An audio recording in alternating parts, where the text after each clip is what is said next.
The Pashtunwali is the code that the Pashtun people live by. It is a code that has been around since prehistoric times and is still lived today.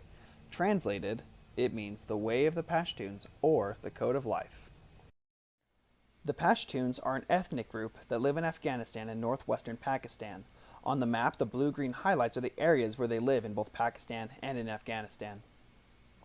The Pashtunwali, or code of life, is lived by the Pashtun people so closely that it is often a factor in making political decisions. There's 11 main aspects of the Pashtunwali. Each branch is controlled by a different role of conduct and dictates how you live your life. I'll be going over these 11 principles. Please forgive me for trying to pronounce these. Haywad, Sabat, and Tura are all aspects that have a Pashtun protect his land, family, and country from intrusions, and that they should always be brave and willing to defend their honor. If not, and he abandons them, he brings shame to himself and to his family. The Kigara and Shigara are to strive to be good in work and deed, to be respectful of all forms of life. Pollution and destruction of the environment is not okay. But grow, which is faith, is to trust and have faith in Allah, trusting Him fully and succumbing to His will. Namas, or the protection of women, and Nang, which is honor, are very similar. Namus is all about the protection of women, where women are to be respected always, and their virtue must remain intact. A man is to protect all women from vocal and physical harm.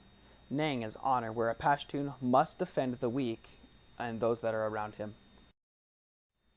Patwainar and Marana are the aspects of respect, pride, and courage. The Pashtun respect themselves and others. If you do not exhibit respect and pride for your nation, and do not have the courage to stand for it, you are no longer considered a Pashtun. Now, Namawati, or forgiveness, is where the Pashtun give protection to any person against his enemies until everything is settled. Often when losing a dispute, they will go to those that they were victorious in a dispute and ask for their forgiveness. Melmastia is where the Pashtun are bound by their code of life to give hospitable aid to those who need it. A notable example is that of Navy Petty Officer First Class Marcus Luttrell, the sole survivor of a U.S. Navy SEAL team who was ambushed by Taliban fighters. Wounded, he evaded the enemy and was aided by members of the Sabre tribe, who took him into their village.